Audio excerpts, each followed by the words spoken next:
कमबख्त system, हा, मैं अमीर होने वाला हूँ। आर्यन ने अपने हाथ मले, थोड़ा बेसब्र होकर। उसने पहले कभी इस तरह की उम्मीद नहीं की थी। छाया का विशाल चेहरा फट रहा था और उसने गुस्से में दहाड़ते हुए कहा, आर्यन, ये मामला यहीं खत्म नहीं होगा। मास्टर हथियार सुपर गॉड हथियार पहले ही उजागर हो चुका है, बस इंतजार करो। आर्यन ने कहा, जा और मर। अध्याय धूम। छाया टूट गई। सिस्टम की बीप की आवाज आई। डिंग, बधाई हो होस्ट आर्यन को एब्सोल्यूट गॉड हेवनली लॉर्ड को मारने के लिए, जिससे 100 अरब एक्सपीरियंस पॉइंट, 1 अरब अमर ऊर्जा और 10 स्ट्राइकिंग मूल्य प्राप्त हुए। डिंग, बधाई हो होस्ट आर्यन को दैवीय क्षेत्र के अनगिनत राक्षसी जानवरों को मारने के लिए, जिससे 19 अरब एक्सपीरियंस पॉइंट, 100 मिलियन अमर ऊर्जा और 100,000 ऊर्जा मूल्य प्राप्त हुए। 2 नोटिफिकेशंस बजी, एक भी अधिक नहीं। आर्यन चुपचाप इंतजार करता रहा। पूरे आधे मिनट तक इंतजार करने के बाद भी उसे फिर से नोटिफिकेशन की आवाज नहीं सुनाई दी। तुरंत आर्यन नाखुश हो गया। तुम्हारे दादाजी को गाली, सिस्टम, तुम क्या कर रहे हो? दैवीय क्षेत्र का सुपर बॉस और सिर्फ अनुभव। मजाक कर रहे हो? दैवीय क्षेत्र का बॉस, ये पूरी तरह से अव्यवस्थित था। इस तरह के बॉस का स्तर आर्यन के लिए स्वर्गीय अस्तित्व के बराबर था, लेकिन उसने कुछ भी नहीं दिया। इसे कैसे स्वीकार किया जा सकता था? आर्यन को गुस्सा करने का मन हुआ और जोर से चिल्लाया, सिस्टम, मुझे एक स्पष्टीकरण दे, वरना मैं तुम्हारे 18 पीढ़ियों के पूर्वजों को कोसूंगा। ये बहुत मुश्किल था। आर्यन ने सोचा था कि वह अमीर होने वाला था। डिंग, सिस्टम नोटिफिकेशन, मास्टर हथियार सुपर गॉड हथियार की शक्ति बहुत तीव्र है। एक बार जब ये लक्ष्य को मारता है तो लक्ष्य के शरीर की हर चीज राख में बदल जाएगी। अनुभव के अलावा आपको कुछ और प्राप्त नहीं होगा। डिंग, सिस्टम नोटिफिकेशन, जब मास्टर हथियार हमला करता है तो होस्ट को केवल अनुभव प्राप्त होगा। आर्यन निरुत्तर था। हालांकि ऐसा पहले भी हो चुका था। क्योंकि शक्ति बहुत तेज थी, ये सीधे लक्ष्य को धूल में बदल देती थी, जिसके कारण कुछ भी नहीं मिलता था। आर्यन वास्तव में इसे स्वीकार नहीं कर सका। आर्यन ने कहा, सिस्टम, ये ठीक नहीं है ना? मैंने एक बॉस को मारने के लिए 5 सर्वोच्च खजाने खर्च किए और मेन गॉड वेपन पर कोई विशेष निर्देश नहीं थे। इसके अलावा मैंने उसकी इच्छा को लॉक किया, लेकिन मैंने उसका मुख्य शरीर मार डाला। नहीं, तुम्हें मुझे मुआवजा देना होगा। हमें मुआवजा देना होगा। इसके अलावा इतने शक्तिशाली बॉस को मारने का कोई इनाम नहीं है। चूंकि सिस्टम ने एक स्पष्टीकरण दे दिया था, तो आर्यन को थोड़ा मोलभाव करना होगा, वरना वह आर्यन नहीं होता। सिस्टम, खामोशी छा गई। इस पल सिस्टम से एक संकेत की आवाज आई। डिंग, बधाई हो होस्ट आर्यन को पहली बार मास्टर हथियार का उपयोग करने के लिए विशेष इनाम प्राप्त करने के लिए। इनाम है, कृपया ड्रैगन ताबूत खोलें। हो, आर्यन ने तुरंत वैसा किया जैसा उसे कहा गया। ड्रैगन ताबूत खोलने पर उसे उसमें एक हथियार शांति से पड़ा हुआ मिला। एक चाकू, एक हथियार ब्लेड, एक जंगली ब्लेड जो अत्याचारी दैवीय इरादे को उत्सर्जित कर रहा था। एक जंगली ब्लेड जो आर्यन को पहली नजर में ही पसंद आ गया। ये ड्रैगन स्लेयर से भी अधिक शक्तिशाली था और मून शैडो स्वॉर्ड से भी अधिक उत्कृष्ट था। आर्यन ने इसे धीरे से उठाया। सिस्टम की आवाज बजी। डिंग, बधाई हो होस्ट आर्यन को true dragon absolute divine blade प्राप्त करने के लिए। Item, true dragon absolute divine blade. Grade, हमला। विवरण, ब्लेड में true dragon, absolute divine Lord और ड्रेको ड्रैगन लांस की शक्ति निहित है। विवरण 2, इसकी शक्ति का उत्सर्जन करने के लिए अत्यंत मजबूत ब्लेड इरादे की आवश्यकता होती है। विवरण 3, नियमों की शक्ति द्वारा प्रतिबंधित नहीं। आर्यन ने इसे कसकर पकड़ा और ब्लेड ने एक तेज गड़गड़ाहट की आवाज निकाली। उस पल में आर्यन का दिल अचानक बदल गया, जैसे कि वह एक जंगली ब्लेड बन गया हो। जहां भी वह गया, वह एक कीड़ा का तरह था जिसने सब कुछ काट दिया। अतुलनीय रूप से घमंडी। आर्यन उत्साहित हो गया और उसके दिल में थोड़ा संतोष हुआ। इस समय सिस्टम फिर से बजा। डिंग, बधाई हो होस्ट आर्यन को मास्टर हथियार का पहला स्तर खोलने के लिए। दूसरे स्तर को खोलने की शर्त अज्ञात डार्क वर्ल्ड में खोजें। दूसरे स्तर की कार्यक्षमता सक्रिय हो गई है। परिवर्तन, आप अभी भी बदल सकते हैं। आर्यन की आंखें हिली। क्या ये हो सकता है कि आप एक सुंदर लड़की योद्धा में बदल सकते हैं? हा, अगर पहला स्तर दैवीय क्षेत्र के विशेषज्ञों को धूल में बदल सकता है, तो दूसरा स्तर का परिवर्तन कितना मजबूत होगा। डार्क वर्ल्ड में प्रवेश करें। मुझे प्रवेश करना होगा। मुझे निश्चित रूप से प्रवेश करना होगा। आर्यन उत्साहित होने लगा। एक और नोटिफिकेशन बजी। डिंग, बधाई हो होस्ट आर्यन को अनंतवीर रैंक का लेवल 9 का शिखर तक पहुंचने के लिए। क्या आप स्वर्गीय आपदाता पद को बुलाना चाहेंगे? 100 अरब एक्सपीरियंस पॉइंट ने आर्यन को अपनी सीमा को तोड़ने की अनुमति दी। अनंतवीर रैंक का 9वां चरण तुरंत शिखर पर पहुंच गया और उसका एक्सपीरियंस पट्टी फटने वाला था। उसकी वर्तमान कल्टिवेशन पहले से ही गॉड्स मार्शल कॉन्टिनेंट में उच्चतम क्षेत्र तक पहुंच चुकी थी। दूसरे शब्दों में, वह अब तपत को बुला सकता था।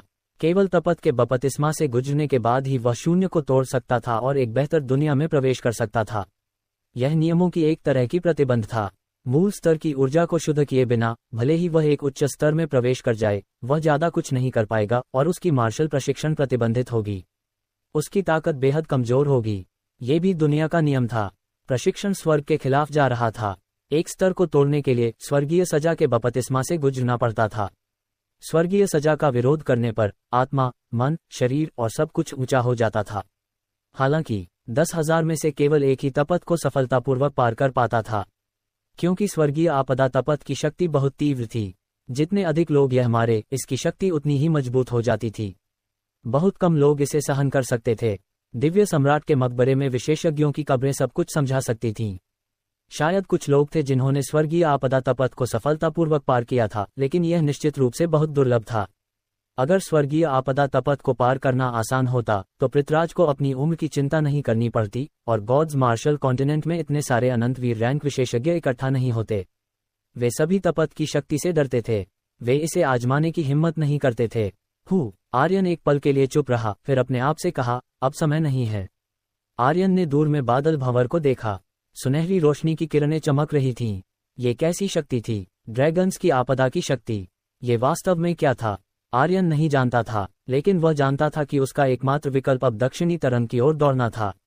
आर्यन ने पूरी ताकत लगाई और तेजी से दक्षिणी तरंग की ओर दौड़ा। आकाश फट गया। सुनहरी रोशनी ने 9 स्वर्गों में कहर बरपाया और शक्ति की किरणों ने पूरे गॉड्स मार्शल कॉन्टिनेंट पर बमबारी की। क्या ये ड्रैगन्स की आपदा है?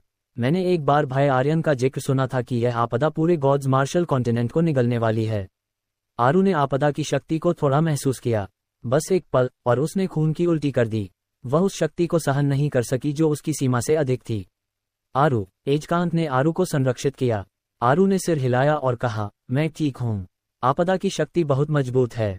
मैं शक्ति के स्रोत को बिल्कुल भी महसूस नहीं कर सकती। बहन असफिरा, अब हम क्या करें?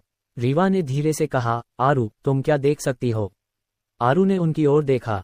अब रूबी और अन्य लोगों को पता था कि आरू में भविष्यवक्ता का ब्लड लाइन था। वह कुछ ऐसी चीजें देख सकती थी जो भविष्य में होंगी। वह बिल्कुल भी मुकाबला नहीं कर सकता था। जब से मैं भाई आर्यन से मिली, मैंने भविष्यवक्ता की ब्लड लाइन का उपयोग भविष्य को देखने के लिए नहीं किया। मुझे भाई आर्यन की बातों पर विश्वास है, इंसान स्वर्ग को जीत सकता है। हालांकि इस समय आरू अब और नहीं रोक सकी। वह जानना चाहती थी कि भविष्य में क्या होगा। वह जानना चाहती थी कि आर्यन अब कैसा है। भविष्यवक्ता की ब्लड लाइन में शक्ति उमड़ी। उसकी पुतलियां अचानक फैल गईं और उसका शरीर डूब गया। वह जमीन पर गिर गई जैसे कि वह लकवाग्रस्त हो गई हो। ऐसा लग रहा था जैसे उसके पूरे शरीर को किसी शक्तिशाली प्रभाव का सामना करना पड़ा हो। भाई आर्यन, नहीं। उसका चेहरा बेहद पीला था, उसका पूरा शरीर कांप रहा था और उसके होंठ कांपते हुए बोले, नहीं नहीं नहीं। उसका मुंह बार बार जप करता रहा। ऐसा लग रहा था जैसे वह बहुत डर गई हो। उसकी आंखें अनमनी हो गईं। एजकांत ने आरू को गले लगाया, धीरे से उसकी पीठ थपथपाई और कहा, ठीक है, सब ठीक हो जाएगा। आरू के अभी के हाव भाव से उनके दिल डूब गए। कहने की जरूरत नहीं थी, उन्हें पता था कि आरू ने किस तरह का भयानक दृश्य देखा था। इस पल रूबी ने अपनी मुट्ठियां कसकर बंद की और बाहर निकल गई। बहन रूबी, तुम कहाँ जा रही हो? तेंदुआ लड़की वाणी ने पूछा। रूबी ने बाहर के उदास आकाश को देखा और बुदबुदाया, मैं किसी को भी यंग मास्टर को चोट पहुंचाने नहीं दूंगी। बोलने के बाद वह बाहर चली गई। तेंदुआ लड़की की आंखें हिंसक जंगलीपन से भरी थीं और वह रूबी के पीछे पीछे बाहर निकली और बोली, मैं निश्चित रूप से किसी को भी अपने पति को चोट पहुंचाने नहीं दूंगी। वर्षा और अन्य 2 बहनें बाहर निकलीं, मैं निश्चित रूप से किसी को भी आर्यन को चोट पहुंचाने नहीं दूंगी। बदमाश को केवल हम ही धमका सकते हैं, कोई और नहीं। रीवा के शरीर पर वर्मिलियन बर्ड की दैवीय शक्ति हिली और बोली, सीनियर भाई आर्यन, मैं तुम्हें बचाना चाहती हूँ। एजकांत ने आरू को सहारा दिया और कहा, आरू, तुम यहीं रहो। उसके हाथ में चंद्रमा की दैवीय तलवार हिली और वह बाहर की ओर दौड़ी। ड्रैगन पैलेस के अंदर बाकी लोगों के चेहरे उदास थे। उनके दिमाग ड्रैगन्स की आपदा की शक्ति के दबाव में कांप रहे थे। वे ऐसी शक्तिशाली प्रभाव को सहन नहीं कर सकते थे। अचानक डिवाइन वुल्फ ने गुस्से में दहाड़ लगाए और भारी स्वर में कहा, क्या हम एक औरत से भी कम हैं? डरने की क्या बात है? बुरा से बुरा, मैं मर जाऊंगा। डिवाइन वुल्फ ने आपदा के कारण अपने दिमाग पर पड़ने वाली कुचलने वाली बाधाओं को तोड़ दिया और अचानक चिड़चिड़ा हो गया। उसका शरीर सीधे एक विशाल भयंकर भेड़िए में बदल गया। वह डिवाइन बीस्ट की ताकत बिखेर रहा था। आइसफायर गरुड़ ने ड्रैगन सोल पूल को देखा। वह वास्तव में उसमें कूदकर और मजबूत होना चाहता था। हालांकि अब ड्रैगन सोल पूल सूख गया था और उसमें कुछ भी नहीं बचा था। यह उसकी आशा थी। चूंकि मुझे एक उच्च और शक्तिशाली ड्रैगन गॉड बनने की नियति नहीं है और मुझे शॉर्टकट लेने की नियति नहीं है, तो मैं उस पर चढ़ूंगा। एक दिन मैं बंज ब्रह्मांड में घूमूंगा। आइसफायर गरुड़ का एक हिस्सा लाल रंग का था, जबकि दूसरा हिस्सा चमकदार सफेद था। तुरंत बाद आइसफायर गरुड़ और अन्य लोगों ने भी सावधानी को हवा में उड़ा दिया। वह बड़े कदमों से बाहर निकला। एक समय के लिए ड्रैगन पैलेस में हर कोई बाहर निकल गया। वे कभी भी पृथ्वीराज से नहीं डरे थे, क्योंकि पृथ्वीराज एक इंसान था। भले ही वे उसका मुकाबला नहीं कर सकते थे, अगर उन्हें उसकी कमजोरी मिल जाती तो वे उसे हरा सकते थे। लेकिन अब वे जिसका सामना कर रहे थे वह इंसान नहीं था। ये ड्रैगन्स की आपदा थी। आपदा क्या थी? उन्हें कोई अंदाजा नहीं था कि अज्ञात का डर सभी डर से अधिक मजबूत था। बज़, रूबी के शरीर में फीनिक्स ब्लडलाइन हिली और इंद्रधनुषी रंग की रोशनी चारों ओर बह निकली। उसका शरीर हिला जैसे कि वह एक फीनिक्स परी में बदल गई हो। ड्रैगन पैलेस के ऊपर उड़ रही थी। सिर उठाकर बादलों में गहरे भंवर को देखते हुए उसने भारी स्वर में कहा, आओ, अगर कोई शक्तिशाली ताकत है तो मुझ पर आ।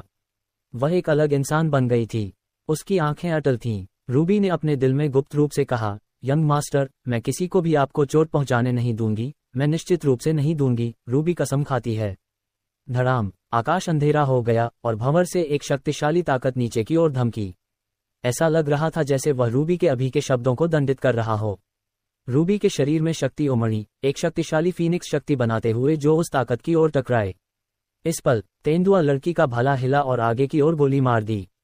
रीवा की वर्मिलियन बर्ड ब्लड लाइन, एजकांत की 9वें स्वर्ग की परी की शक्ति, वर्षा की 3 बहनों की शक्ति, हर किसी की ताकत एक बिंदु पर एकत्रित हुई और भारी रूप से हमले का विरोध किया। हुआलाला, धड़ाम, जब दोनों ताकतें टकराईं तो आकाश ऐसा लग रहा था जैसे वह फटने वाला हो। यह अतुलनीय रूप से तीव्र था। पूरा ड्रोगन क्षेत्र कांप रहा था। आकाश से ऊर्जा की धाराएं निकल रही थीं, जो लाखों किलोमीटर तक उछल रही थीं।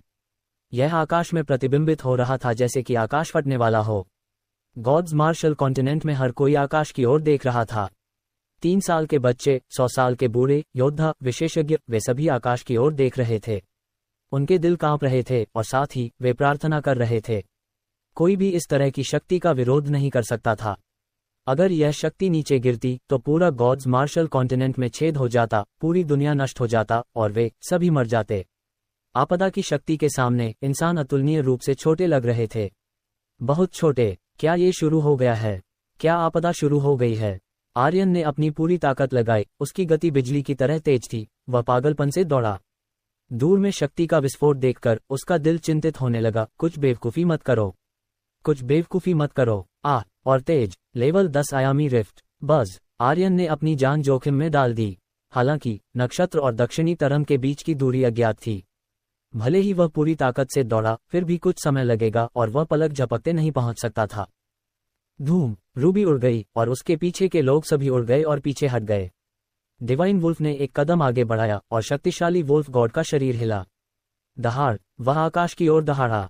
विशाल ताकत डूब गई और आकाश से बोली, आ।